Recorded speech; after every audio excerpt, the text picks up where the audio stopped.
up, Belize. Wake up, Belize. Another day is here. Wake up, Belize. Wake up, Belize. We gotta keep moving, na na na na. Wake up, Belize. Wake up, Belize. Everybody gotta put their time in. Wake up, Belize. Wake up, Belize. Voice our opinion and place your calling. WB. Be yourself, see yourself. This is a show of people. Belize our hopes so to needless reason. Nobody feel left out is the vibe we dealing. Let's find a solution. Yeah, yeah, yeah. Love, respect, unselfishness and cooperation. That's how we need to build a strong nation. We are the people to make the changes. We are the changes. WB. And all the things that will feel happen like I got blue skies. And nothing make people get victimized. Let's work together for better. We got to unite. Belize, yeah. Wake up, Belize. Wake up, Belize. Another day is here. Wake up, Belize. Wake up, Belize. We gotta keep moving, na na na na. Wake up, Belize. Wake up, Belize. Everybody gotta put their time in. Wake up, Belize. Wake up, Belize. Voice our opinion and place your calling. WB. Get up, make every day count. Don't waste it, people. Do your part, play your role, get where you need to. You can tune in from work or in your vehicle. If you got a problem, pick up the phone. Why wait till the time calling? It's a show with no matter even if you're at home. Just call in. WB. Wake up, Belize. Wake up, Belize. Another day is here. Wake up, Belize. Wake up, Belize. We gotta keep moving, na na na na. Wake up, Belize. Wake up, Belize. Everybody gotta put their time in. Wake up, Belize. Wake up, Belize. Voice our opinion and place your calling. WB. Be yourself, see yourself. This is a show of people. Belize our hopes so to needless reason. Nobody feel left out is the vibe we dealing. Let's find a solution. Yeah, yeah, yeah. Love, respect, unselfishness and cooperation. That's how we need to build a strong nation. We are the people to make the changes. We are the changes. WB. And all the things that will feel happen like I got blue skies. And nothing that people get victimized. Let's work together for better. We got to unite. Belize, yeah. Wake up, Belize. Wake up, Belize. Another day is here. Wake up, Belize. Wake up, Belize. We gotta keep moving, na na na na. Wake up, Belize. Wake up, Belize. Everybody gotta put their time in. Wake up, Belize. Wake up, Belize. Voice our opinion and place your calling. WB.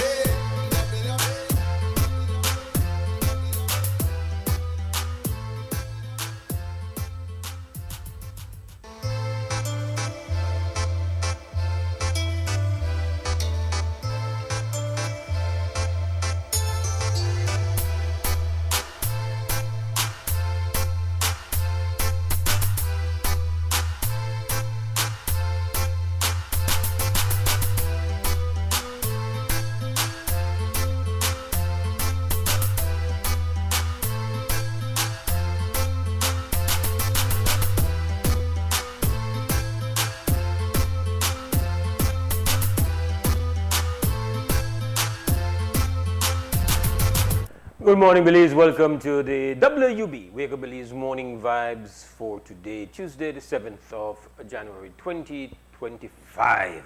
Got it right today. Mose Hyde hosting. And warm welcome to those listening to Creme Radio, watching XTV, those getting us via apps, social media streams, and simulcast coverage. We hope that as you rise to a new day, you give thanks always for life. And we hope that your life has great health, high energy, your vibrations are positive, and that, of course, you've got enough maneuverability in your morning to hang around here, right here, and more importantly, able to jump into a conversation. We get started, as you know, with what we call around here the warm-ups, so we don't jump right into it. We've got your morning news, but before we do that, we've got your general weather forecast, and that's presented by the National Meteorological Service, and forecaster today is Francisco Wellington. So that's where we start. Weather forecast is next. Influencing the weather, cloudy skies with a few showers or periods of rain, mainly over central and southern areas. This trend will continue Wednesday, and then showers will decrease Wednesday night.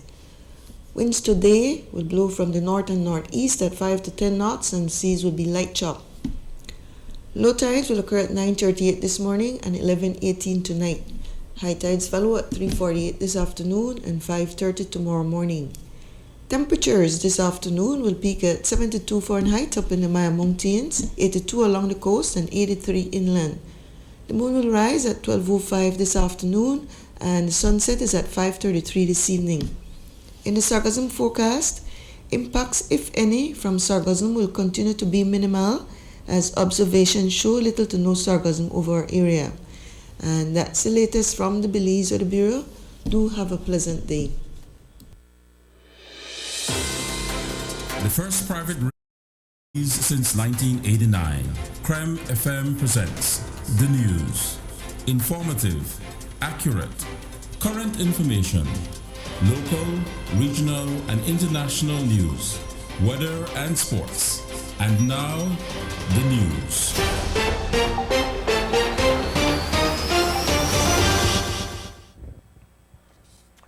And now, the news. As we reported, the 2024 murder count ended at 89, two more than the previous year. The Commissioner of Police says they worked hard to keep the numbers lower than 2023 or at the same figure, and though they fell short, he's grateful that the figures in recent years have been way less than other years. Well, you know, the devil is always busy. The police worked arduously to try as best as we could have to keep the murder count below last year's figure, or at least at last year's figure. That was my hope. And believe you me, I push my police officers, and I know that they were out there doing their part. But at the end, the devil got busy. We have the triple in Monkey River, and then we had the double with the two persons with the drug deal in Ladyville, in Hattieville. You know, then eventually we had the other two, which include one in Belize City. So it just caught up with us, and those were things that I do not see would have fallen within the preventative reach of the police. They happened, and it took our number to 89 compared to 87 last year. I still believe that 89 is a huge accomplishment, considering the fact that prior to me becoming Commissioner of Police, we were averaging around 130 to 140 murders annually. And since I became Commissioner, we see the numbers steadily decrease.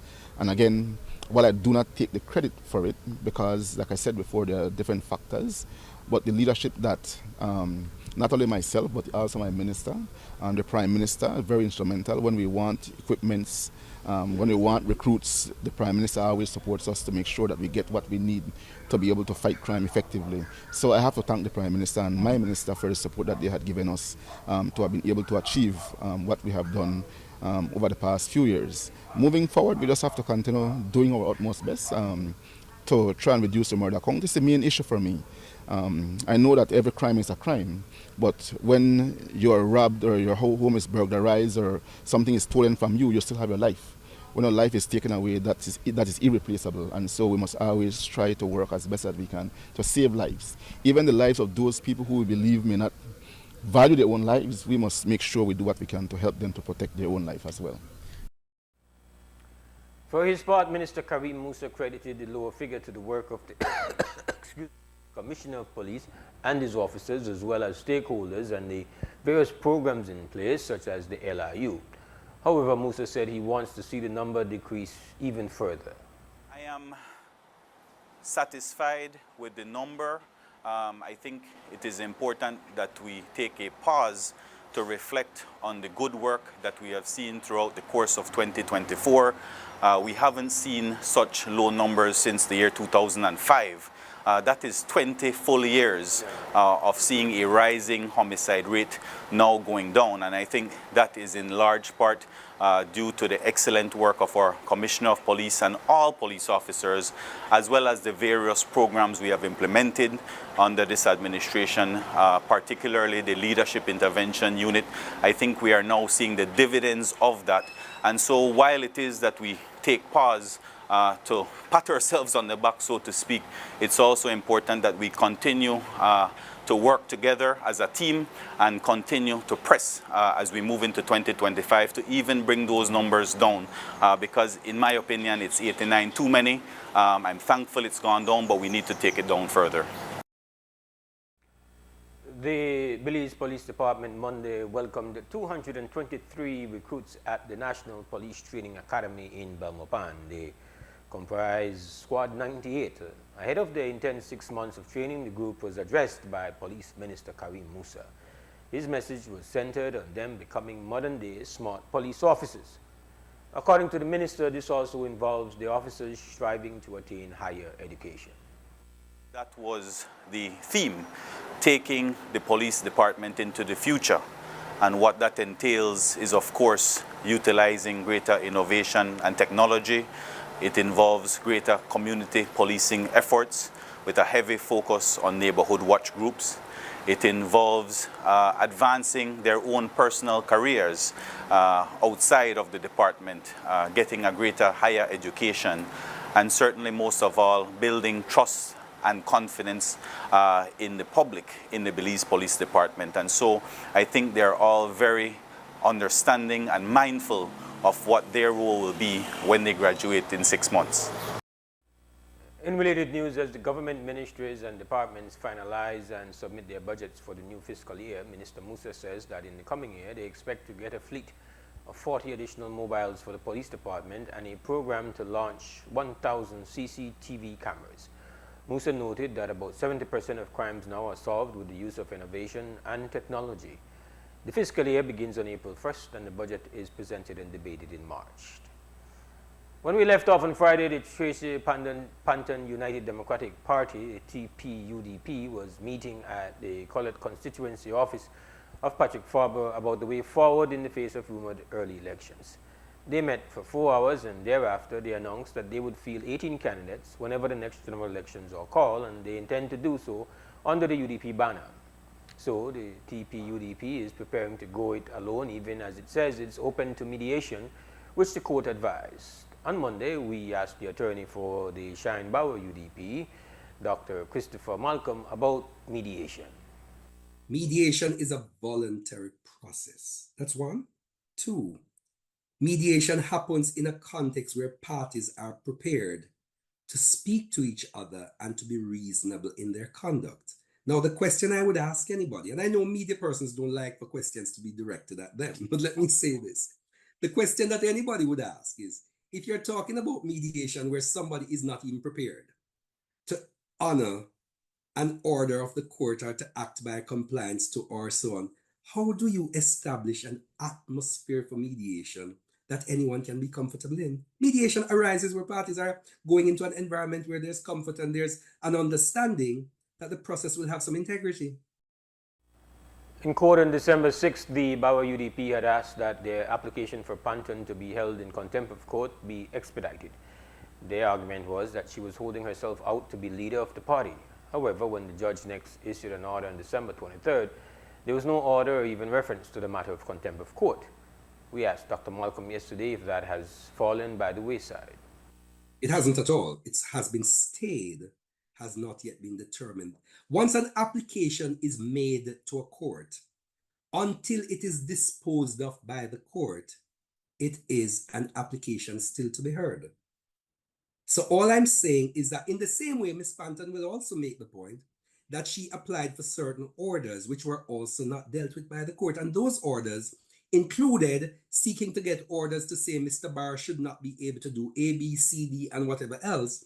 So Ms. Panton should also be clear, or anybody should also be clear to understand that what the court said, in the wisdom of the judge said, there are certain matters which are critical, and the judge quite clearly identified that the critical question related to that meeting of the 20th of October last year, and that other things were incidental to it. So we're not going to go into those sorts of details, save and except to say that the question of contempt of court is still alive. What I am saying is, since that application was filed, there are other things that have been done which we consider capable of being the foundation for a further or amended application for contempt of court. And that brings us to the end of this news update here inside Wake Up Belize Morning Vibes. We'll take ourselves a small break, and when we return, we're going to open up for conversation. You're listening to Creme Radio, you're watching XTV. The The first private radio in Belize since 1989. The news. Informative, accurate, current information, local, regional, and international news, weather and sports.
All right, welcome back. This is WB Wake Up Belize Morning Vibes. Mose Hyde here, hosting on this Tuesday morning, 7th of January 2025. And we are now open for the business of conversation. And unlike yesterday, when I'm guilty of serious malpractice as a host of the WB, excuse me, I got to tell you the telephone number. 280-5848. That's the live line for you to participate in the conversation. So up front, we'll make you know what it's about. Trying to encourage, trying to, urge you, trying to motivate you to take up that phone and give it a call. And hopefully this is the morning you're going to do it. And this Tuesday morning here, of course we're here until 9, but the line is always there for you to jump in.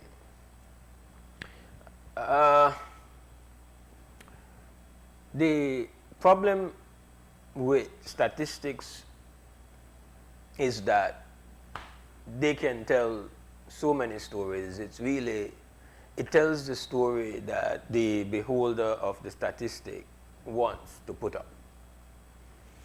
And I say that because, well, this is what we do, and we have to do it. I don't see it as being anything wicked, but we have a call. Krim, good morning, WB.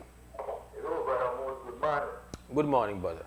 Happy New Year to you, your family, and the whole of Krim staff at XTV. Give thanks, brother. And the subject statistic, that's the way I want to go from this man. All right, man.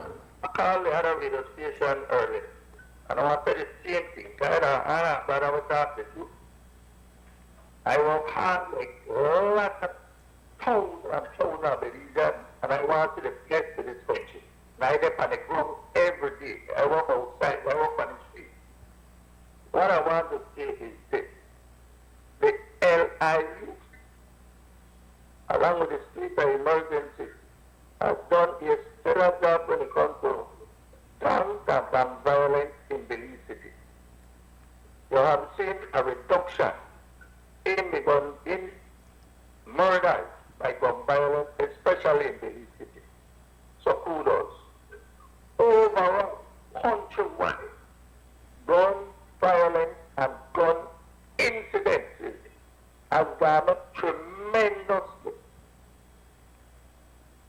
That even the commissioner house was shut up. The police station was shut up. Policemen and women home was shut up.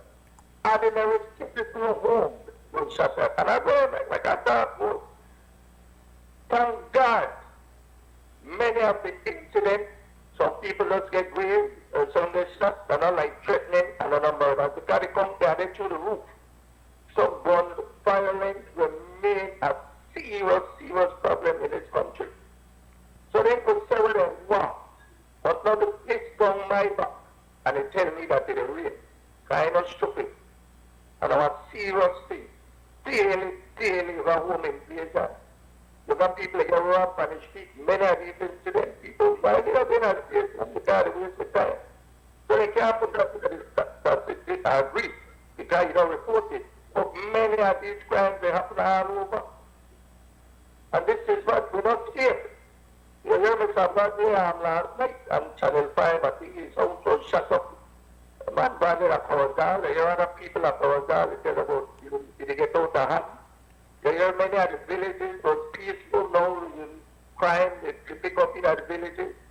Some things they happen all over. So you could paint a pretty picture all over.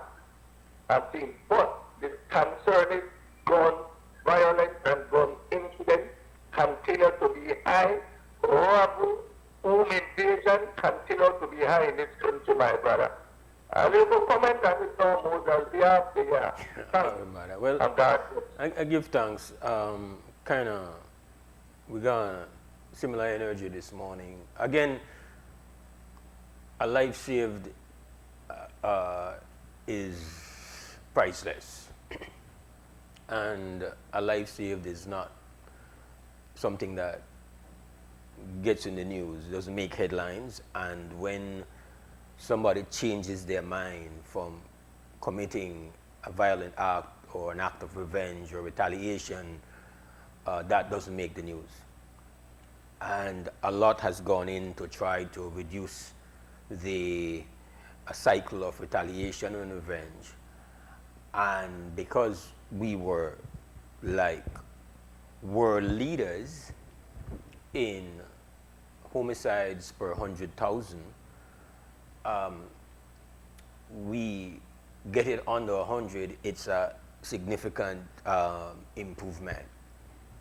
And so putting out the stats that, well, we had 89 people killed, and we then use the stats and we can compare it to what it was and at its worst, and 89 can be held out there as some kind of achievement. And I, like the caller said, share the view that you do have some individuals that have literally prevented a number of people from being victims of gun violence, and that is awesome work. I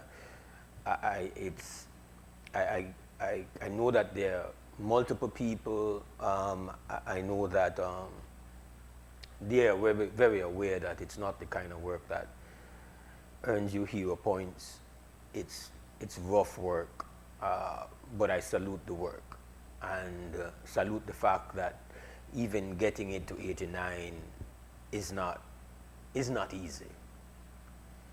But like the caller, and what I was going to say is that a statistic tells the story of the beholder, meaning the person had the stats in their hand, and when they want to tell with that stats, they could tell. For me, I look at the stats and I just feel like we have to be reminded of what the stats represent, what that is. 89 people were killed last year. And I used to be one New Year. I used to go hard for New Year. I used to party hard for New Year. Really, part of being younger, I imagine, but I also like feel like, oh, having a New Year come, like, yeah. And I start get very, I start change that view. Maybe some 12, 15 years ago, but I just simmer down because I start realize that one of the signature of the year changing is the whole thing where you have the first murder of the year. Like that become regular. That are now standard media practice is we have the first murder of the year. Whether you're being at the first week or the second week, we have got the first murder of the year and we want to describe it as such. The first murder of 2025. And we did that yesterday. The reports coming off of the weekend was that this fisherman, Turnif. Why Turnif? Beautiful. It's beautiful. I once participated in making a small documentary on Turnif and going to the fisherman camp in Turnif. I felt, listen, I thought and I still think that the fisherman then could turn their camp into one Airbnb on the side and give people an opportunity to stay in an camp. And I think it would sell. Because first of all, if for the only reason at such a camp you want to eat the bestest of the bestest seafood, freshest, and not play with the flour tortilla fried jack with fisherman will make for you all day. But that's aside. I digress. I come back. So the first murder of 2025 was this, I guess, one kind of watchy fisherman combination out in Turnif. The news reports he was shot. Somebody went to take supplies out to him and found him. And that is the first murder of 2025. And before you could even digest that, trust me, we have more. And on average, right now, we kind of, for the past 2 years, we averaged at 90. Just about, we did at 89. So roughly we have 1x 80, 90 yard before we go into my next year. But the first month for 2025, now I watch a fisherman pan turnip in a paradise, in a beautiful, away from the hustle and bustle and grind and we're going in the streets, they're on the island, and we know not the circumstances why that happened, whatever, we just know the end result. And as has become tradition, it is held up. First murder of 2025. Even though there is a recognition of improvement, we cannot ignore the magnitude of the reality. We can't, because we are comparing it to the worst, feel like with this somewhere where get good. It's not good. But we compare it to the worst times, my goodness, man, it better if we have better, definitely, like, come on. That's not my argument, that there are times we've had, I think, maybe 120 odd people get killed, right? And a lot of work goes into trying to just get it down to where it is right now. But it's not good. And as the first caller to the show this morning pointed out, that it is the nature and the kinds of things and where it's happening is changing. So now it has been reduced, but it's happening now in a wider area, rural areas. You have a warring beef in 2024 between Doublehead Cabbage and Bermudan Landing, or one of the other villages. Is that kind of unheard of kind of thing going on. So these things remind us that we have a big problem. And I actually took the 89 and decided I want to convert that into, want to start to make we understand the nature of the problem. So if I take the average age of, so we know that most of the people who were murdered, and I don't have the final statistic, but this is not even a guess. Most of the people who were murdered were males. And the average life expectancy of a male in Belize right now is about 72, 73 years. That's our average lifespan. If we conservatively, and I say very conservatively, I mean leaning upon the best case scenario, that the average age of the person murdered in 2024, the 40. Now, you and I know that most of the people who get murdered, the majority are young and are males. But I'm going to put it all the way to 40. I don't think it is, and it's a stat that I'm really interested in trying to work out to get it. Not just a kind of a rough estimate, which I am doing right now. This is not, no, we have the accurate stat of 89, and I think I'm fairly accurate in saying what the average lifespan is. So if we just, for the sake of doing this calculation, figure out that the average lifespan, or the average age of the person murdered in 2024 was 40. I don't think it is. I think it's less. But we put it at 40. It means that a murder, on average, represents the cutting off of 33 years of life expectancy. And if we then take that 33 years on average per person and times it by 89, we end up somewhere in the vicinity of about 3,000 years worth of life gone.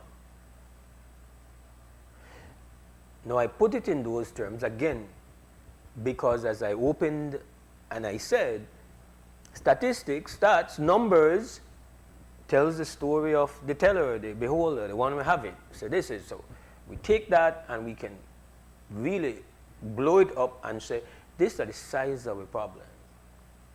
That 2024, we as a community and as a people eliminated about 3,000 years worth of life expectancy. And that is conservative.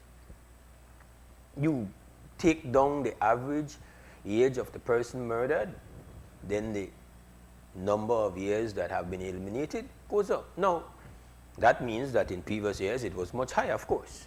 And so it is an improvement, no doubt. But still, not good.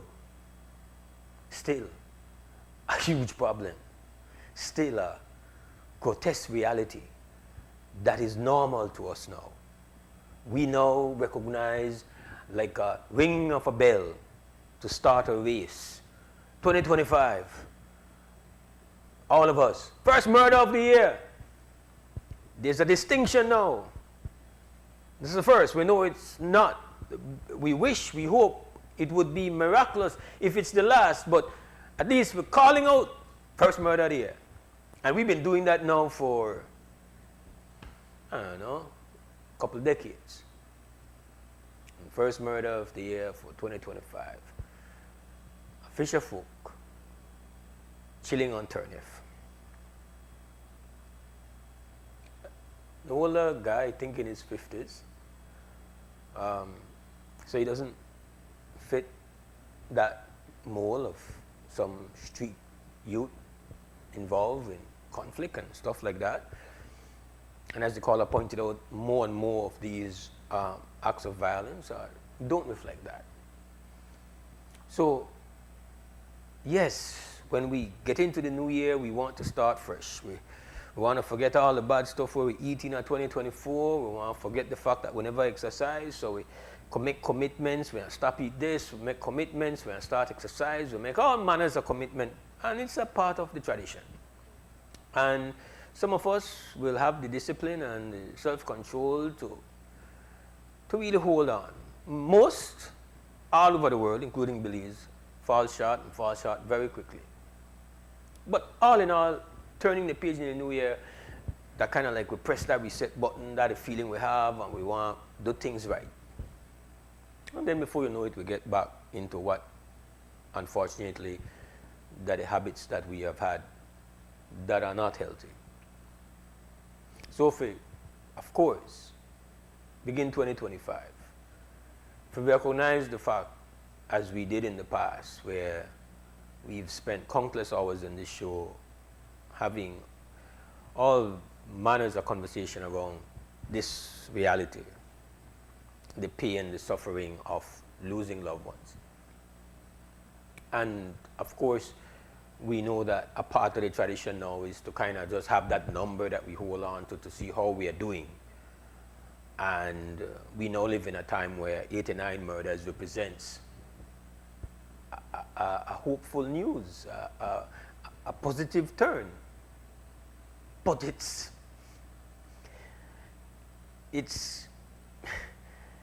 still a vicious reality. Like I said, when you kind of unpack that number into its what a murder is, it's the deprivation of your life. It's the deprivation of your expected time of living. Of dying of a natural cause or dying from something else. It is the abrupt termination of your existence, and denying that person getting older. I often, when people meet me and say, you know, we joke and say, boy, you're great, you get old. I say, yeah, the option to getting old, I never interested in. That is to have died prematurely. But essentially that's what 89 souls represent. Prematurely gone. And the mathematics of it means that there's no guarantee that all these folks would have lived till 73, but we use that average because that is the life expectancy. So that's the number that you're looking at. And that is the size of your problem.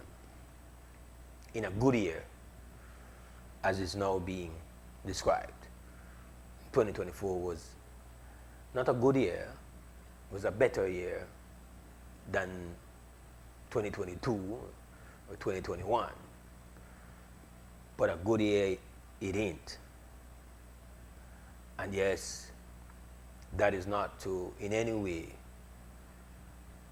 speak ill of those who have done a lot of work to make it a better year, and to those who ultimately carried the responsibility of making better choices, to especially the youths involved with the street conflict, who obviously at some level responded and have not did not act in that spirit of retaliation and revenge at the same level that they have done in previous years. So we have to begin with you, because we know that the strength that it takes to not retaliate, to not act on the spirit of vengeance, is a tremendous strength. And so we give thanks. We got a number, we're better than some previous years, but still no good. 89 is a nightmare. It's a nightmare reality. We can't even quantify the quantity of pain and suffering what that represent. As we talk right here, you have connected families of that 89 who are still with fresh wounds of anguish, pain, and loss all over this nation. And again, there's nothing, in my view, bad about officials coming to say, well, we've kind of done better with this, and the commissioner saying that, and I understand. At the same time, I guess, bearer bad news is that 89 is still terrible, right? And we have to unfortunately confront that, so that we remain a what I call full-out effort for look upon this situation and deal with it. Let me just repeat that. This might sound like a speech, but it's only that way because you've not called. So I can't allow dead air. So I just want you to know that at any point in time, you might disagree or add on, or you have a phone line right here, a phone right in front of me. There's no middle person with the phone. The phone stares at me, I stare at the phone, and with one reach of my hand, I put you on. The number is 280-5848. That's what this is. That's how this works. It's not an exclusive closed circuit conversation. It's based on participation. At least that is what it has been for 25 years and running. An interesting concept that over the past months I find very very interesting. So there is this concept developed by economists, I believe, some over the last decade or so, or more recently than that, I believe. And it's a statistic that I guess it come out of the United States of America, because they have used it to kind of explain the struggles of their people, and kind of like one of the reasons why they kind of support the message coming from the president-to-be Donald Trump. And the term, when they developed a term called deaths of despair. Deaths by despair. And deaths by despair are categorized as those deaths that are caused either by suicide or by drug or alcohol abuse, or people who die from cirrhosis of the liver, which is connected to drinking. And I feel that it's a very biased statistic.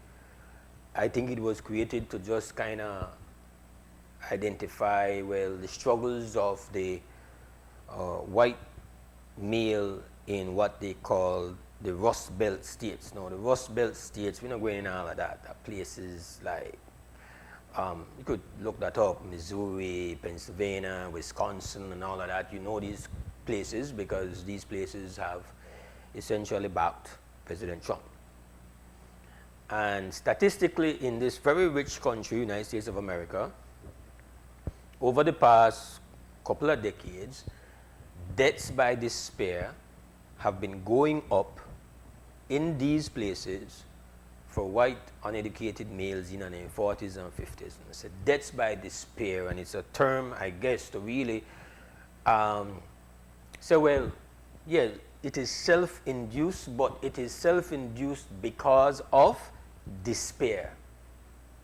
So the despair comes from feeling that they're not a part of the what happened, and you know, the things when I used to make money off no longer. The industries are fading. They're not in it. They're not got no education. They feel like the elitists and they run the place according to their agenda. They feel left out. They feel like everybody they come in for their country. They do better than they, and create the despair will lead to lifestyles where carrying into an early death. And there's been a lot of conversations and debate about this category, this statistic. But they've used this to say, well, that is why now these are the people to whom Donald Trump's voice and message has resounded most intensely. Because they feel left out, left behind, and they've been drinking themselves, drugging themselves to death. And in fact, literally killing themselves, literally. So they put all of that together and call it deaths by despair. No, the problem I have is not to say that people don't feel despair. People will kill themselves, must be in a state of despair. People where they drink and they take drugs, whatever they do, they feel a level of despair. I feel that limiting deaths by despair to those things is to try to make it fit their particular audience, which are these white people in these states. But I bow the term for say one number for the annual amount of people where we have to unfortunately confront were dead by violence. My view of it, opinion, that a number of these are deaths by despair. And that the choice to get into street wars, the choice to get involved and to activate and to get into this cycle of violence is an act of despair. Because to some extent, nobody is seeing where there is a long-term in that lifestyle. They have literally hundreds and hundreds and hundreds of examples of young boys and men just like themselves who are either already buried or incarcerated or in a cycle where they can't get out.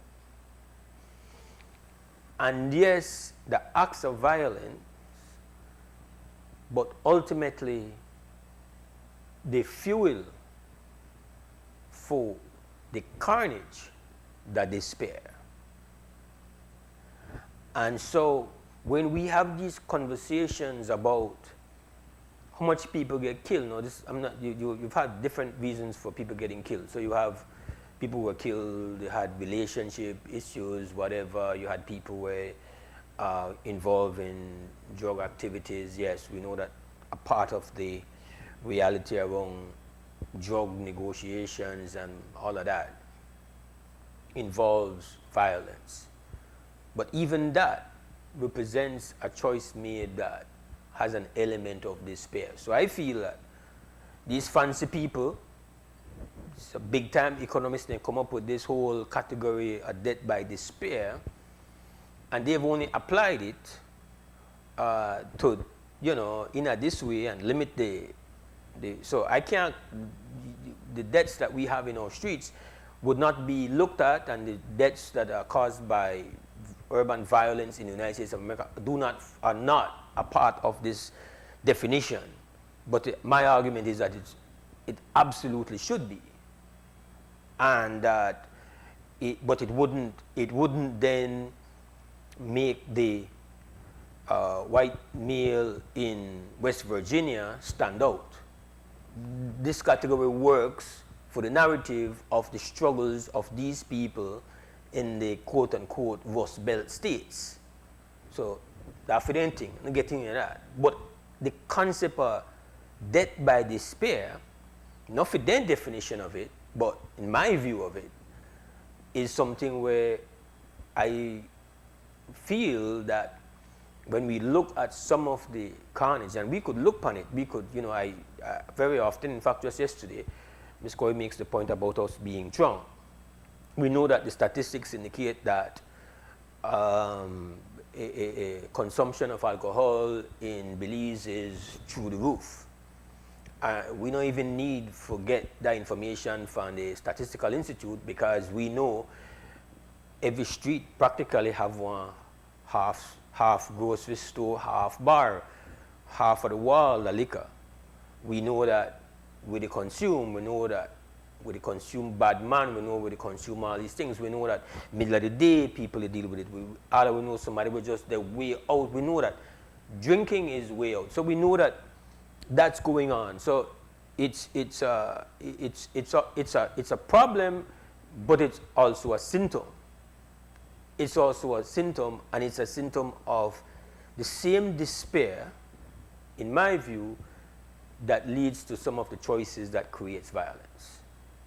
And so when we're having these conversations about the statistic, and it's a number of people killed, and this is what's going on, I feel like it's also a number that is telling a story beyond just security and crime and all of that. That along with other figures as to the amount of alcohol we are consuming, it speaks to the state of despair. And just as how these people could analyze the factors that lead to their despair, collapse of industries, the impact of migration and immigrants, which they have flagged as being, that is the culprit. They have decided that is the culprit that is responsible for their despair. And so they have leaned into somebody that says, I will fix that. And out of that is going to come, in my view, definitely, in a matter of weeks, the commencement of one of the most extensive send you back home immigration policies ever. I feel that's happening. I don't feel like that talk. I don't feel like that bluff. But a lot of that can be attributed to these models or analysis report, and say, well, you know what? Then people feel despair. So whether it is they act out by drinking themselves to death, or actually shooting themselves in the head, or taking opioids, or whatever it is, and this is how they manifest it. A manifestation of the despair, in my view, in our community, are those things as well and also over there, but it's not classified as it, but I feel are absolutely a part of the despair levels that exist within that community. And to a great extent, I feel that in dealing with the problem, if we only deal with the problem as an older one, security, we need more cameras and we need, but yes, obviously those things will have an impact, and good policing and better prosecuting and all those things. The enforcement aspect, well, that's a given. But that understanding that this is the product of despair, and what is the overall impact we are having on that despair level? Is that despair level going up, or is that despair level going down? I feel we can't have a conversation, and I think we have had these conversations and we have looked at those factors, but just like I've never categorized it as that. Nobody categorizes it as that. And this is just a recent thing, but ultimately I feel like that is a fairly accurate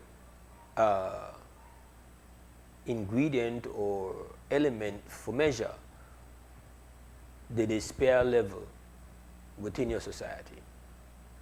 And you know when people feel that way there, because now even in the United States of America, they look upon such things as, just imagine, they look upon the amount of people where they dead from cirrhosis of the liver. And they not say, well, where they cause the cirrhosis of the liver, that because people they love alcohol too much. The people who are dying of cirrhosis of the liver have been categorized as people who have died because of despair. Now, you know some people have suffered, and we all know somebody where maybe had their marriage broke up and they gone through heartache, and that creates that individual despair. So it's a case of despair, so you know that sometimes that the person will end up exactly start to drink, maybe take drugs. So they don't look upon it as they often do. They don't categorize it as that when they think about themselves. They will look upon it and say, oh, these are the byproduct of despair. And so, again, going back to the source of this whole conversation, we begin the year, as we do every year, where we are told, what's the final count for murders? And it's an important thing. It's like we've had some really terrible years. And so any improvement is, people feel good about. And getting it to 89, the people who might work hard at it know that it could have been worse. And they have every reason, I feel, to feel good of achieving that kind of reduction. But my job, that I get up this morning and say, respect to that, but 89 are a nightmare. And we have to remember that. We lose 89. And that 89 they represent a lot of sorrow. And that was significant loss. Just the life expectancy we cut off alone. We need to talk about the productivity we may come from the individuals, and we could go on and flesh out that reality. I want to take the call, but I have to go to break. Krem, good morning, WB. Hi, good morning, Mose. I'd just like to add quickly to the discussion. I think one of the key factors that affects the future of a child and that affects crime in the society is strange, because what is one of the key factors is the thing that we most often overlook. Any quick internet search, any look at any valid research will tell you, right, that something like this: the presence of a dad in the home impacts everything from social confidence, education, health, social social skills to future choices.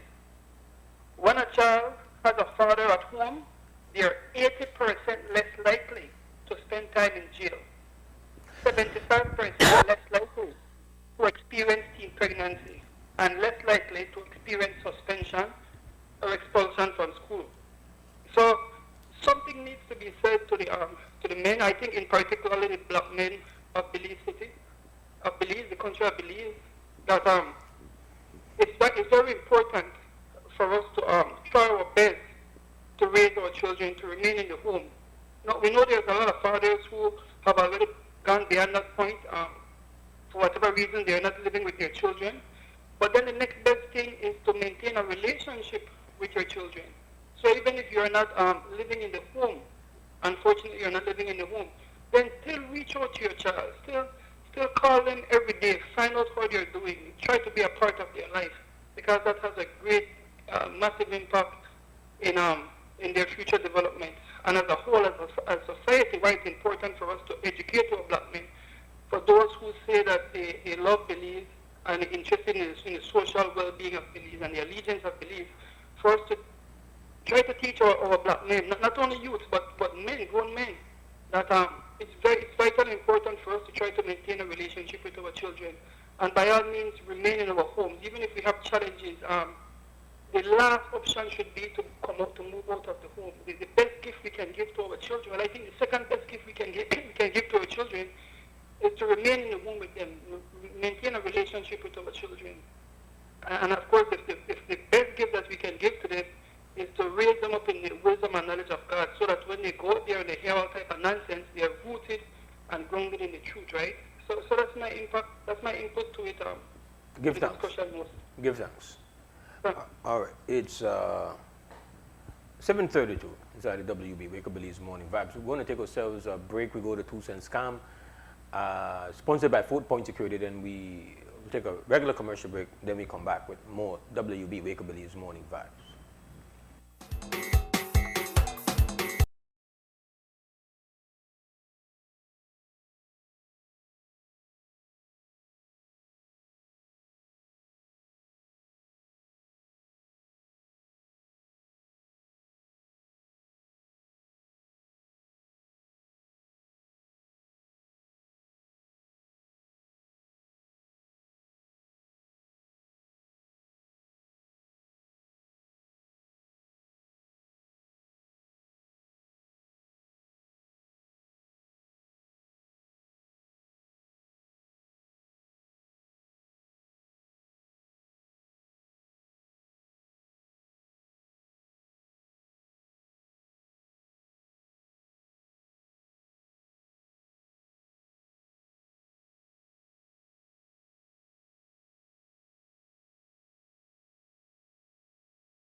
Welcome back to the WB Wake Up Belize Morning Vibes on this Tuesday morning, the 7th day of January 2025. And again, let's remind you that we have our telephone line open to you. The number to call is 280-5848. That's the direct number for you to participate in the conversation.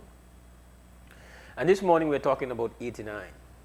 Been talking about 89 because, of course, that number has been shared as the final murder tally for 2024.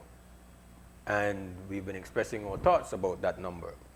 And one thing is for sure, clearly, while it's a slight increase from the previous year, comparing it to the worst years when it's all the way around 120 odd, we've had that type of year, that 89 represents great effort and reduction.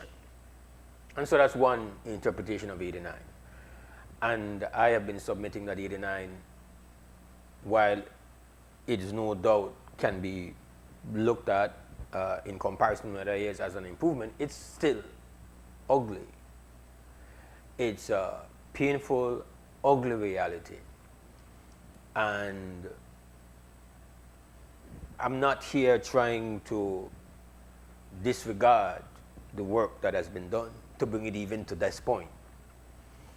And I look at the 89 and a bit of what I'm saying, and it's turned into a bit of a presentation because, well, the phone is not exactly been ringing off the hook this morning, but it's not the intent to sound like I am giving a lecture on what I think or my thoughts, but in the absence of your contribution, that's what happens. So my thinking is that the 89 represents a lot of things, but that it's a measurement that correlates and is connected to the level of despair that exists. But I have a call. Krem, good morning. Morning, Mose. Morning, Belize. Oh, good morning, sister. Yeah. Happy New Year for this Gregorian 2025 New Year. I just nap we had from the year that, or at least since yesterday morning, with real conversations as it relates to with health. And all talk with health, but not just with physical health, our mind, body, spirit. And so when I come this morning, and I never hear about this before, death of despair. The first time I hear about this stuff, I like land. And when I first hear the number, you know, we got sensitivity to that number for other reasons. Yeah. But that used to be my nickname, me not saying that too. I just be real with sensitivity to that number, right? So and the trauma for you and your people that's done at 2 hands. Politics, you know, rough.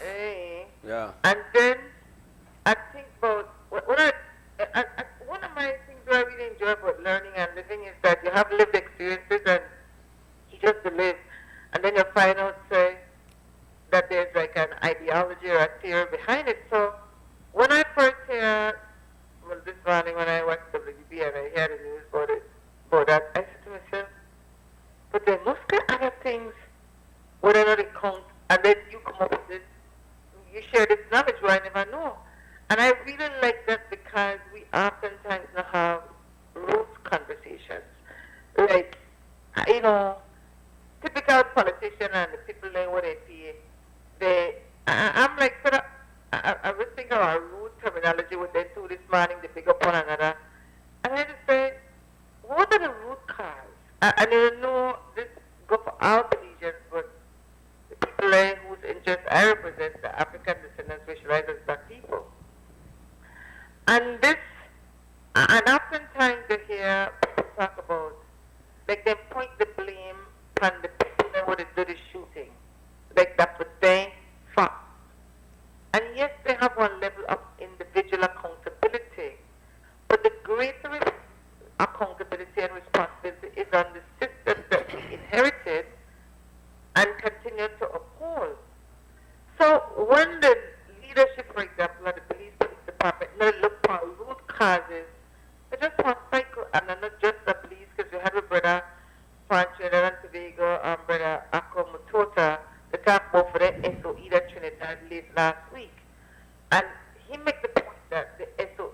our failure of political leadership.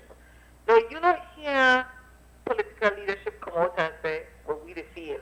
They always they make it seem like then they make progress, but within our continuous cycle of violence, and enough, we tend to focus on the primarily where they pull the guns. But that's another on the violence that we live with, which to me connected to the death of despair. That is violent culture where we inherit, and there was no intentional dismantling of these violent systems. So they're like, oh, we'll deal with brother. And right now I'm really into studying the New Jewel movement in a details and just said like, my goodness, at least somebody may try one thing, and when they try one thing, here goes global north. Once you don't go along with the other, they will mash it up. So I mean, just want to get your share one lot already, but to really go Well, for flesh it out, and I know how it feels for the other talk, I know I'm not a colleague, but I could have said, oh yeah, just listen to your good leg. Yeah, this well, I read this. well, I really read this well, conversation. I think, Sister, that again, the term never get created for apply to we. But despair. So then look upon. So obviously the where I say the most graphic, literal result of despair, the suicide, right?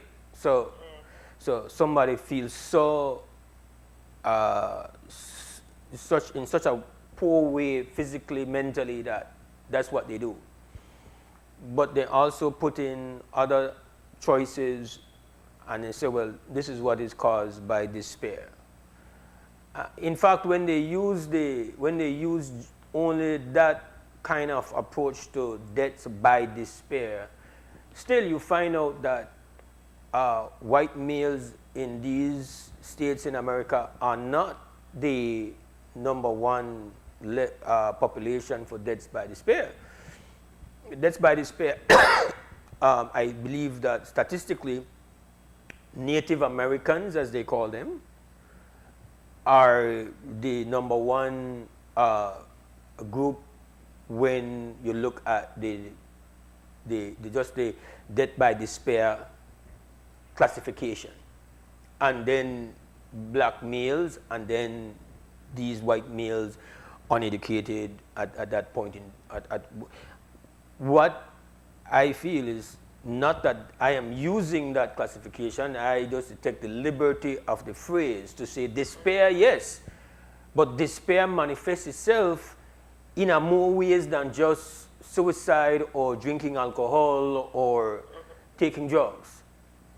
And that despair, even we had the conversation yesterday about diabetes. If you feel so completely disconnected and feel hopeless, it's hard for you be concerned about even where you to eat. I mean, if the most extreme response to despair that the immediate taking of life, despair then is a factor in what make people not even worry whether or not they eat grease or they eat enough this. People will have one high level of despair. You can't go talk to them about climate change. You can't go talk to them about no constitution. How can that matter when I am at a point where my existence, I am trying to find purpose and justification for my existence? I can't, climate change is irrelevant to me. The constitution is irrelevant to me, no matter to me. And so, go exercise, no matter to me. Some talk show, no matter to me. I am where I'm at. I have been abandoned by systems, by people. I just, like I've read some analysis this despair, right? And they point out that the despair begins in the womb. That seeps into the unborn child. So, and even they talk about the factors will lead to despair. A child, you know, the brother called in to say, well, you know, there's no parent. So, if not even your parent love you, or demonstrate that love to you, again, these are factors where create your state of despair. So, entering into one world where the odds are low that you will retire from this in a one piece, no matter. So when we talk about trying to address violence, but we not address despair, when despair can be labeled as, you know, it's a lot of things come under that, right? As you described, with the inheritance of brutality, the history of brutality, the daily racism where people, African descent people have to face with. These are all things where the impact, a child in a school that is being discriminated against because of their hair, a child not connecting because of a language barrier, because their first language is not the language that they're taught in the first day they go into school. All these things make you get disconnected from any sense that you have value. The state and its failures and abandonment and the physical absence of structures for you than a child will make you feel like you have value. That all, we could there and spend a whole morning talking about the long list of factors were created. The fact is that if we have often argued that the approach for dealing with that 89 can't be about just how well we enforce laws, but that we have to address the environment where ultimately, while we there at the talk, some child going to school, and again, things like Dawa, reason why Dawa is held up as a hero, because he's addressing just one single thread that leads to despair, and a significant one of that, a child going to school hungry, and then other children have. It's the piling up of all these things where no, and again, it not always manifests itself in a child picking up a gun and then joining the life. We demonstrate this despair, like, you know, it's like Sister Corey calls repeatedly to say, we're drunk all the time, we're high all the time, but I completely accept where I say pointing out the behavior that we need to address, and looking at the choice we are making with that. Simultaneously, these choices not come out of thin air, and these choices represent one level of despair where they're deeply embedded in us, in this community, and the choices reflect it. And when you have somebody, listen, when you have some 18-year-old males have one gun. Some 18-year-old males have one Lee battle a bad man. There's just multiple ways how this sense of lack of value and self-value and self-purpose affect a person and affect their choices. And if we don't have this recognition of all the different things where create this state, like again, the America, for their analysis, and again, for their analysis, and this is just, you know, then they deal with their own. So they feel like one of the things that make them people here feel so neglected is because, well, immigrants, they come to the country and they in all kind of thing, and then that then got we how we did that. Then cause we don't got economic activity that then it replace we, and so leadership have fueled that and have taken advantage of that. Hence how you end up with the popularity in these areas of Mr. Trump. He has fed into that, where the enemy are these people, and out of that will come this policy that will be executed in a couple of weeks. The factors of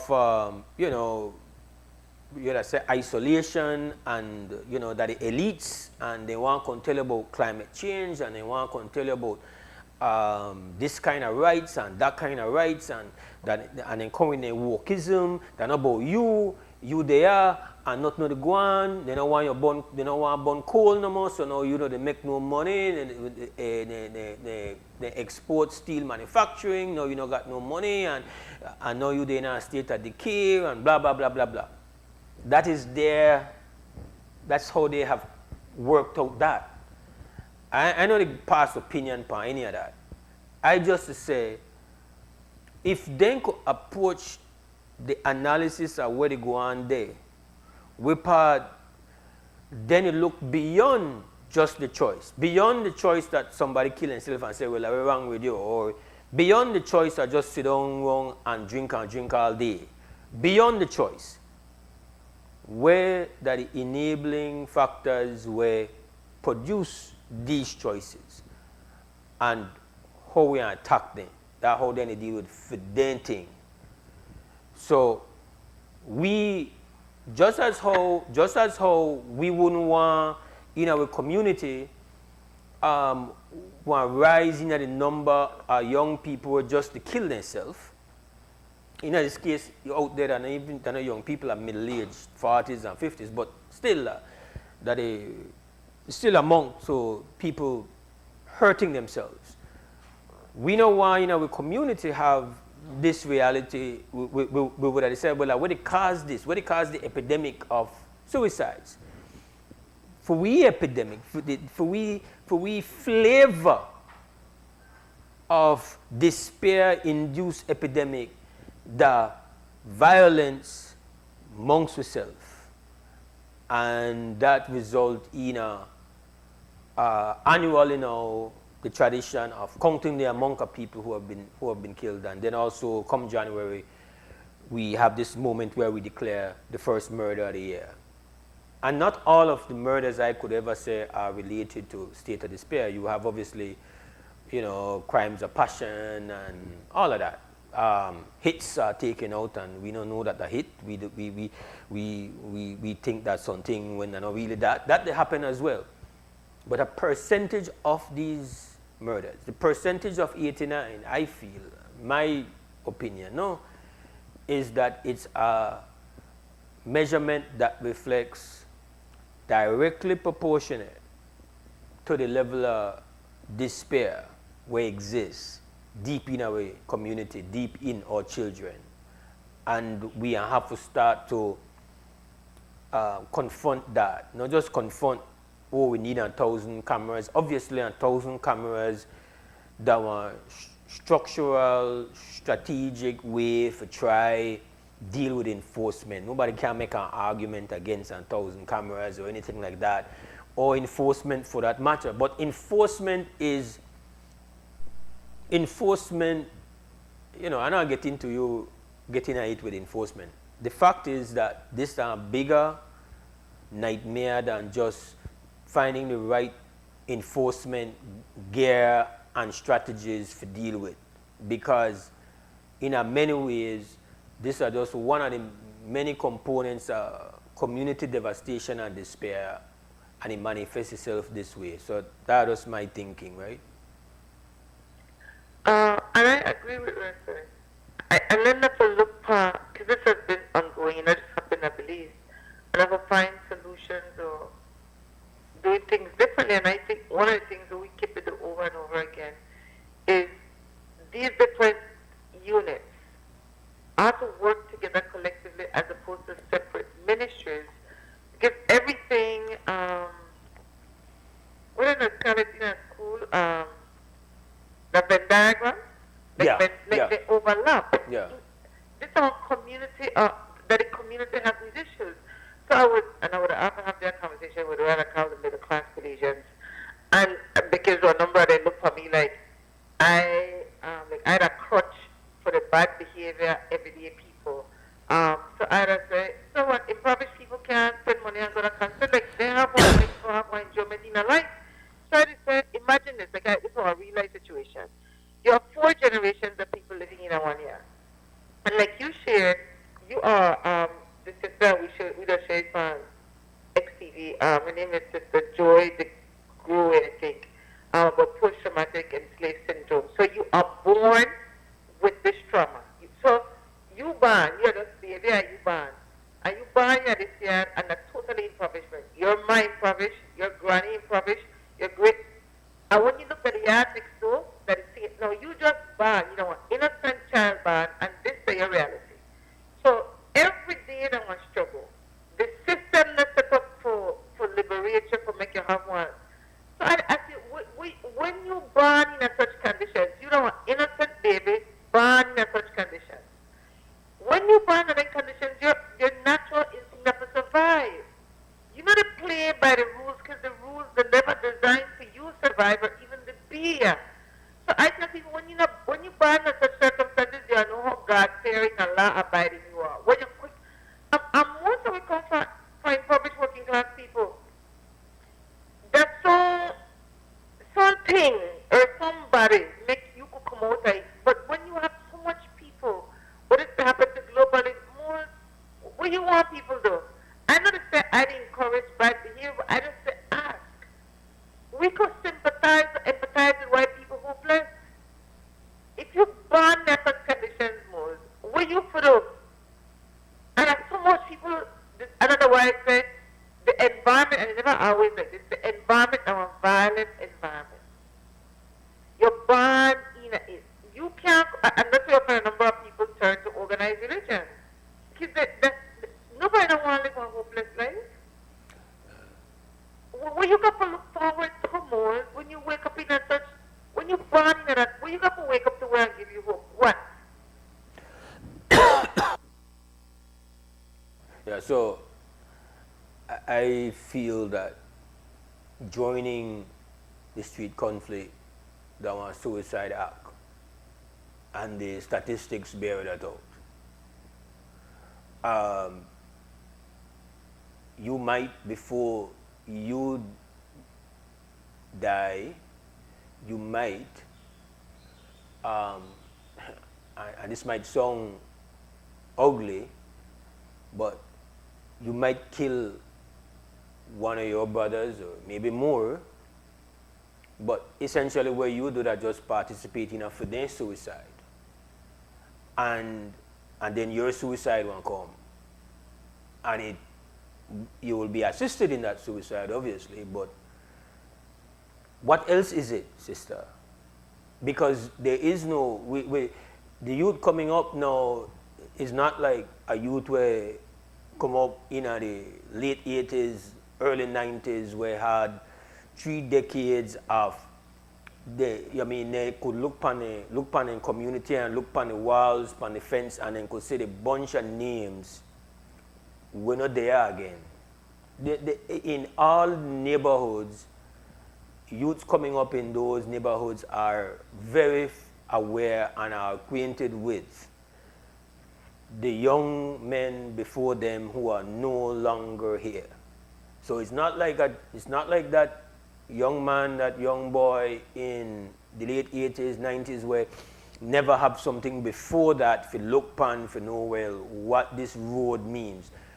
Our youths get into a road and they know that even if it's not in their present deliberation every day, they have one consciousness that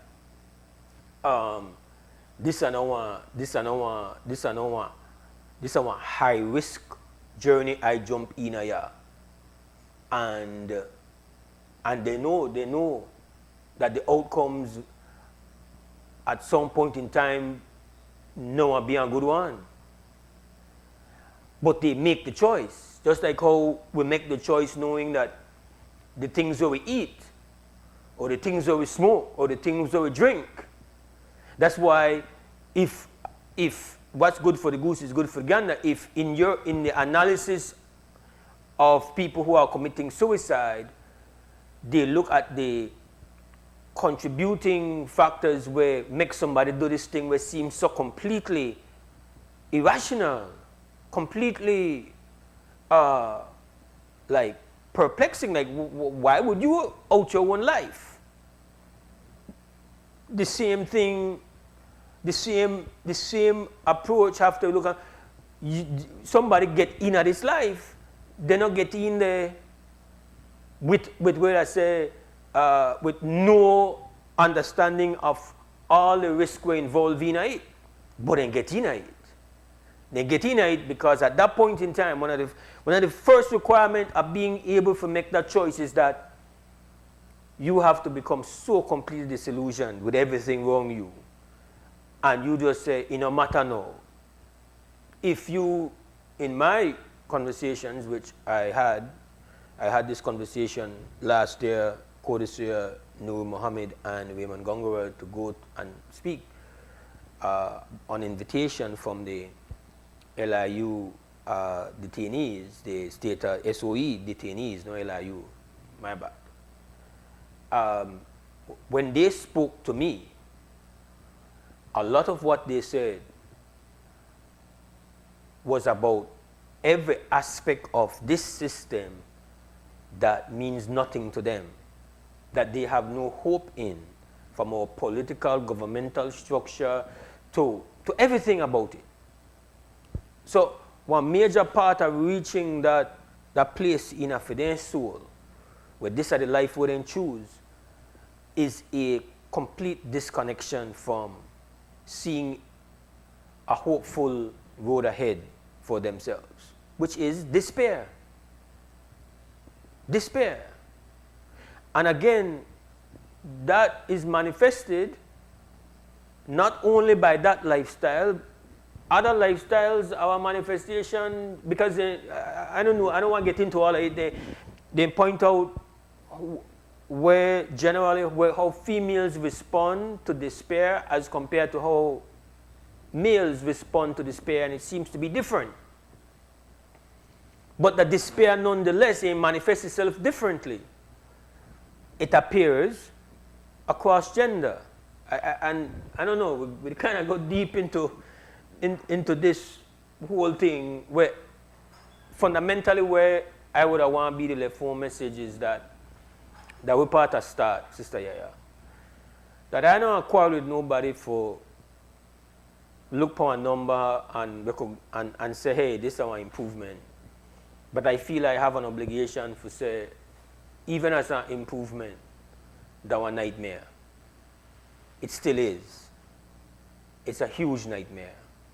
A huge nightmarish reality that at the end of the year, we have 89 lives that have been prematurely just terminated, and we have to, that might not be where we want to look upon or talk about, but that is truth. That real. I don't want any data. That's the most important thing for utter this morning on my behalf as we start tallying up one new year of murders. I hear you, brother. And my last 2 cents, they're not like we don't have, we like to have more evidence-based. So they're not like I ask the question, but not like we don't have real solutions. And I tell people, anybody where, at least for me, we're serious about addressing that type of violence, we have the research. The book like Bushfire, A Study on Male Participation and Violence in Urban Beliefs by Herbert Gale, Virginia Hampton, and Elma Mortis. They don't like that particular research that will connect with me. And so they're not like we have to go look for solutions. The money has been and I always think about chapter 4 and they look back on 2 whole backs in particular, what I call the education system and central political authority. So not like we don't have the answer. Like that book, after not being home for I have the vision, I could connect, I could relate. No. But when I read that book there, and that book come out, I have, look at that way, and that book come out. 2016. I went in at 2016, I read say that the youth then says straight up. Like the only reason I believe in a God, because well, another like for here, like that was part of youth then at that time. Because the question is, why would the creator make me for bad in a distance of like this? Eh? Why? And then we so quick to judge people instead of just allow the youth them to say how they really feel and how they feel that not add up to nothing to how maybe their parents' value system. So the fact that we don't even recognize them as human beings, like we pass on street and we don't even say, look funny and say, morning brother. Kind of most of the brother they would say, morning sister. Like that quick judge, and like when I pass, like enough feel right in my being. When I pass up to them brother, I just want blank stare on their face. They don't know smile, they don't get morning. You might get that. But my gosh, that like how we treat. I never said brother, and again I don't endorse bad behavior. I'm not. But these are still human beings. And I feel for the people that when they kill their people, like you don't forget that too. That your life forever change.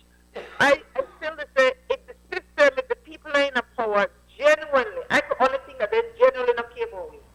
Because they have the research, they pay for the research, they not follow it, administration after administration, then it's only up to the people to save the people of that we at minimum are the people at 2025 at minimum.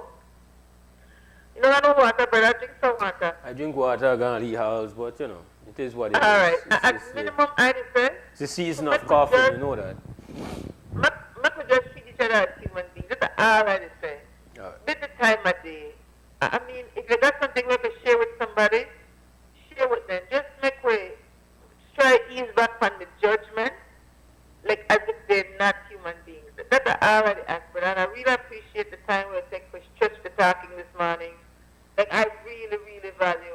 I learn. Thanks, brother. Give Only thanks. the people are saying the Give people. thanks for engaging and reasoning and teaching. Yeah. Wonderful. Give thanks. Right now we take a break, we'll be back. 2 for 1.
All right, welcome back to the WB Wake Up Belize Morning Vibes. Mose Hyde hosting on this Tuesday morning. Is the 7th of January 2025. Our telephone number is 280-5848.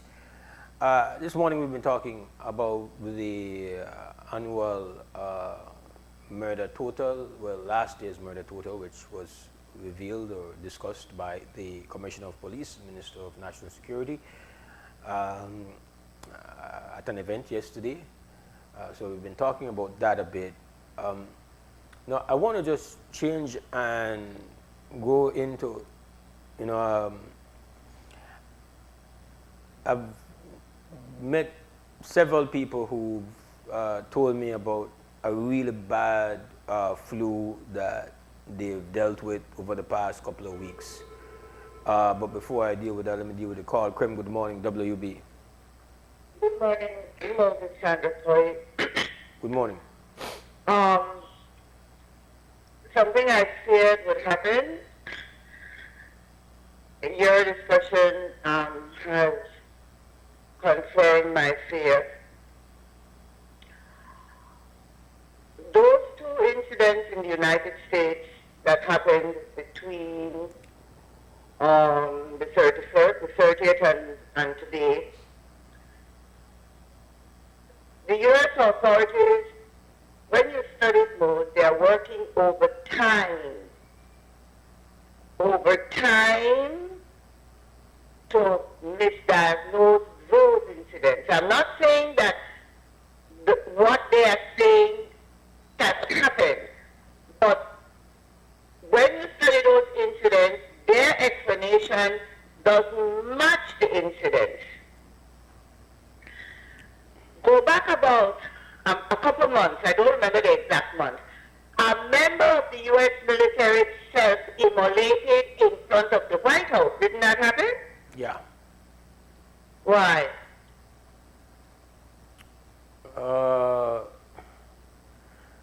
I think there was a problem with his position was with what was going on in the Gaza. Wasn't that his? Exactly. Yeah. And the young man in New Orleans said to the effect that it's a war between the believers and the unbelievers. Isn't that what he said? Yeah.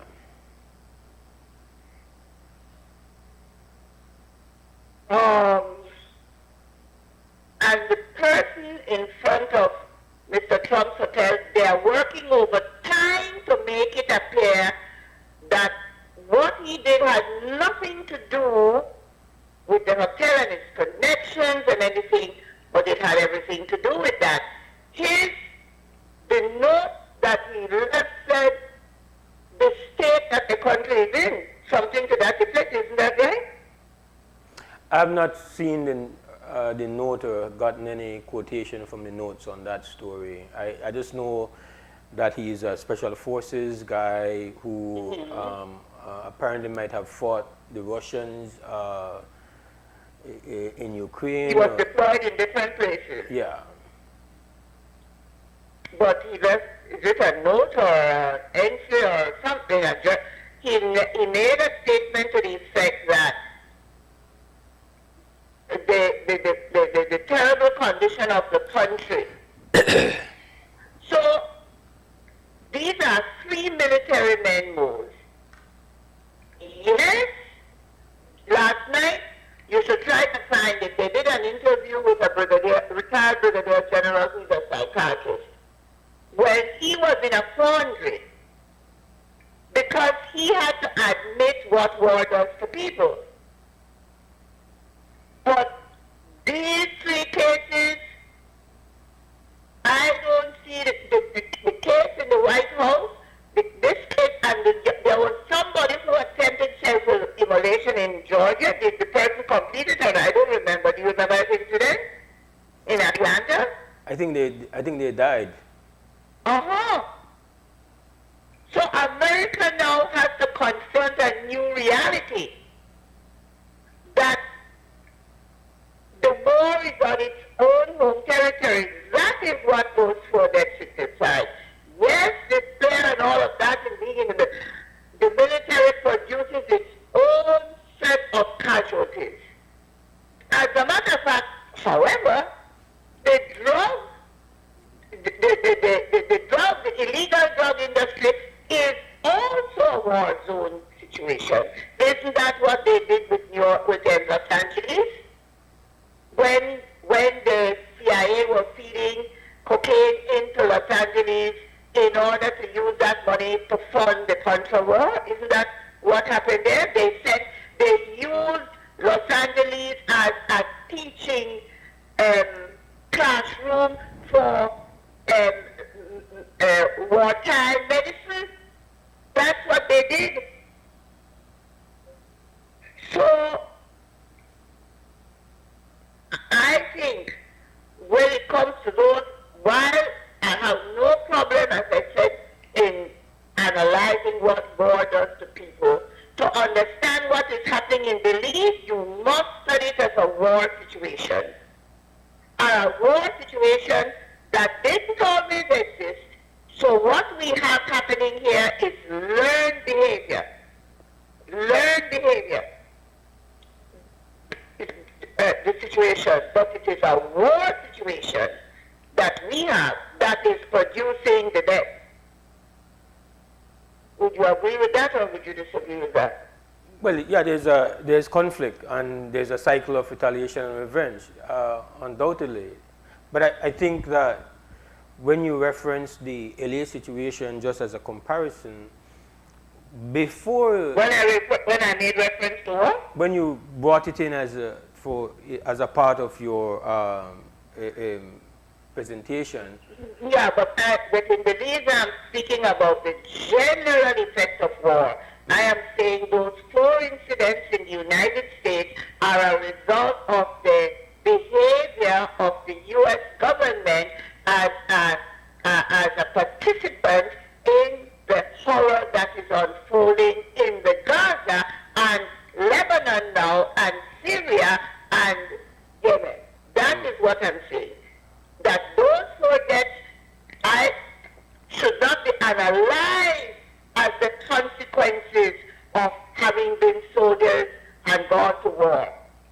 It is because they understand what is happening, they are using their lives as the final bargaining chip. So you don't think it's it's catching on. So you don't think it's of any that it's no, I don't think there's any psychiatric situation there in those 4 situations. So you don't think it's of any it's a non-factor, for example, with the guy who did the assault in New Orleans, where they I don't think so at all. It is where he, they make study the statement. He said that it is a war between the believers and the unbelievers. Yeah, but so his financial collapse and ruin did not, you believe, play a part in his choice making and what he ended up doing?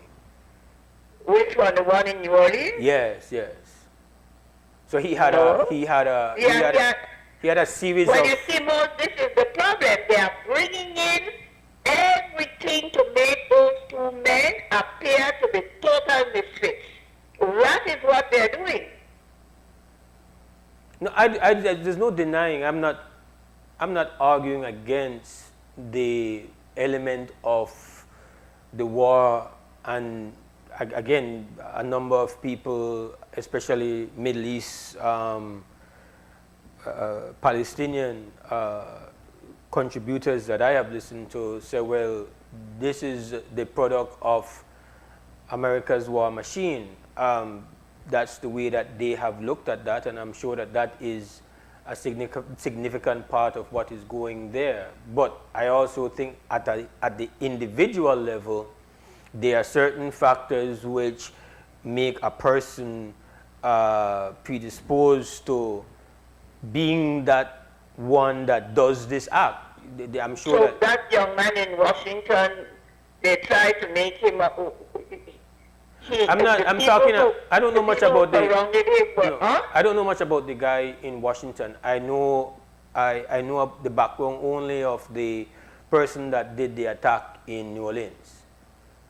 all four of them have self-immolated. If you studied well, they all ended up putting themselves in a situation where their death was virtually inevitable, right? Yeah, well, again, I will allow you to finish your point, Ms. Corey, because I've interrupted No, you. no. I have been concerned, not with belief, I've been concerned about what is happening in the American media. All right. Because it didn't start out that way. I've listened to analysis and I've listened to analysis in other languages, and they, in the United States, there is a determined push now to make the burden be on the two men. Mm-hmm. They cause this. This is an individual life, but how could it be? How could it be only analyzed like that? Doesn't make any sense. When these two people make reference to a wider framework of a theater of operation, one refers to the state of America, the other one refers to a global warfare war situation between one belief system and another belief system. That's what this other one did. But they're not looking at that at all. None at all. No analysis that I have heard in the American media is examining that. They are busy making these people out to be dysfunctional, mentally dysfunctional, mentally ill, but the brigadier general whom they interviewed, he was in a program, I don't know if you ever, or he decided that he's retired and can tell the truth. He laid out, he was hesitant, but he laid out what war does to people. And other people in the alternative media are laying out what America's imperial war machine does. But they may be trying to say it's a psychological problem, but not in the way the American authorities are doing it. But that's worrisome, because if that is misanalyzed, misanalysis is going to lead to a hair of missteps. Serious missteps.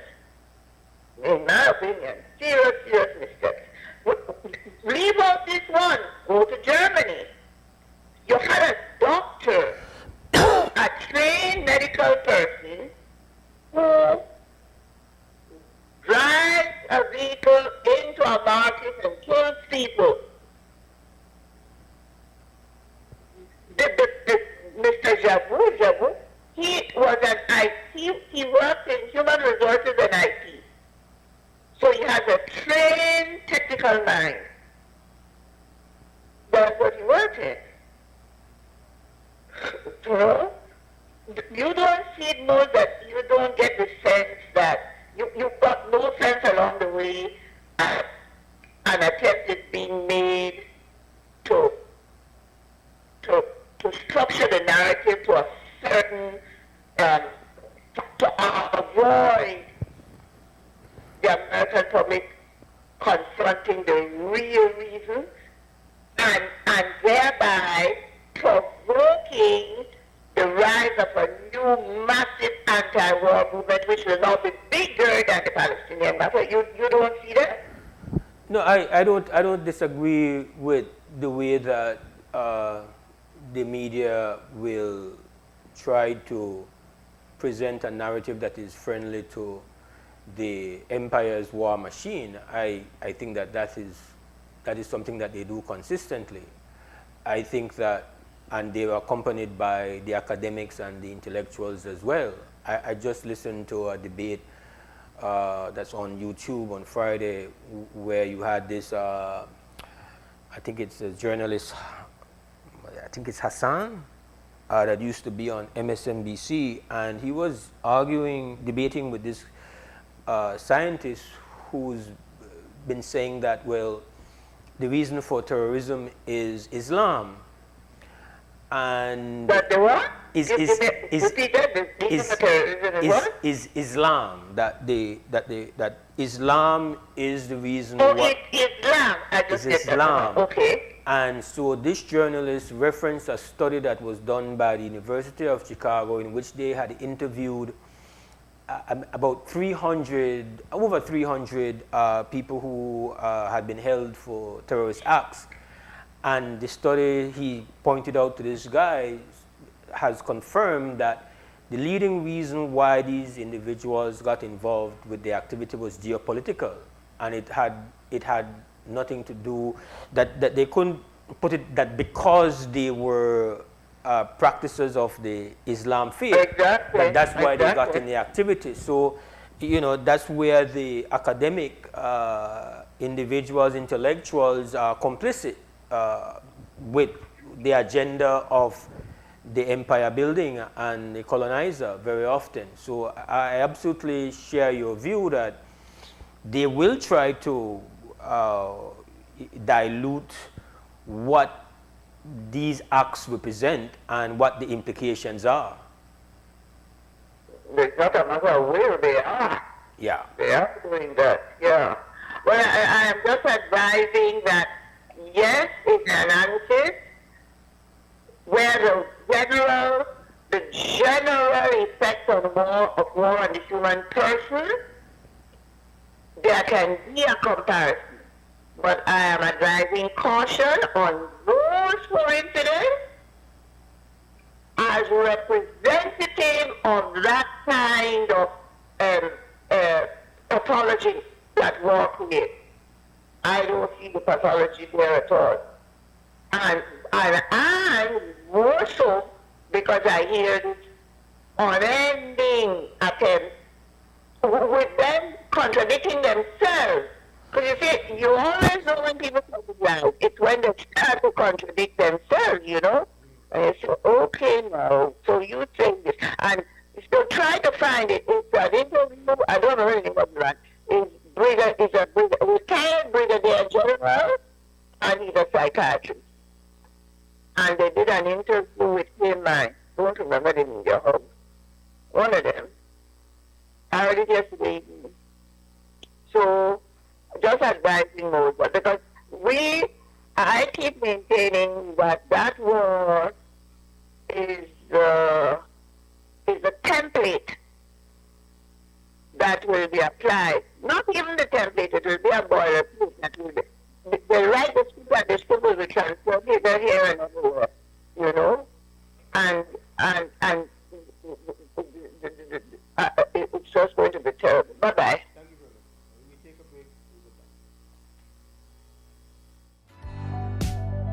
In Belize, we value our families.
All right, welcome back. This is WB Wake Up Belize Morning Vibes, Tuesday morning edition, 7th January 2025. Mose Hyde in the house. Telephone number 280-5848. That's the live line.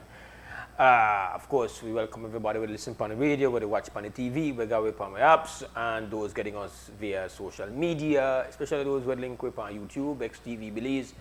It's great having you on board. Make sure that before left this morning, do the right thing and subscribe. All right, it's good for watch, but you have to strengthen way by doing that one least small gesture of solidarity by subscribing. All right. Again, we repeat the telephone number is 280-5848.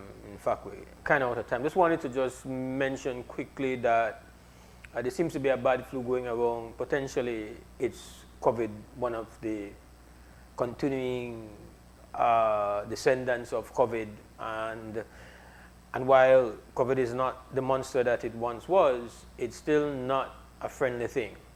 And it can still have bad results. It could mash you up, difficult, and depending on how good your body is and how strong you are, it could turn bad for you. And I've heard, about potentially some cases where, an older person might have,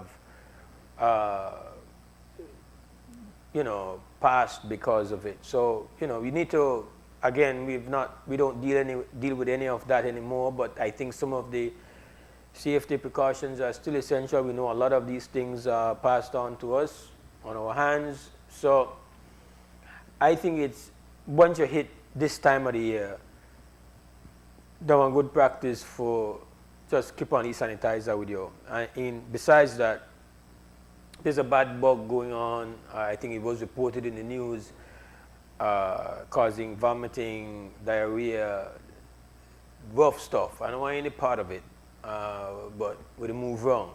The best you could do that, just make sure that some of the things we learned coming out of COVID, sanitizer, I think is a good thing, since, a lot of it take place upon my hands. So get an e-sanitizer. That would be my suggestion, and lower your risk. Prevent it, and it's not about trying to create any state of panic or anything like that. It's just to say, man, if you could avoid getting mashed up, at least we had a year about this particular, whatever it is, you're off. I don't want any part of it. I don't want any part of it for you. So do your best way you could do. We'll take a final break and then come back and wrap up. When you bank your way,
All right, we are done for today, but with health and strength, we come back tomorrow morning, 6:30 Wednesday. It is, Wake Up Belize Morning Vibes. We've got to salute the team that make it turn on and show and make it play. So respect Larry G at Creme Radio, at XTV The Glue, Mr. Cliff Lewis, and in the control seat this morning, Miss Krista Flowers. Have a great Tuesday. As always, stand strong, stand firm.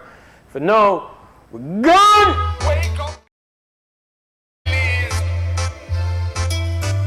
Wake up, Belize. Wake up, Belize. Wake up, Belize. Wake up, Belize. Another day is here. Wake up, Belize. Wake up, Belize. We gotta keep moving.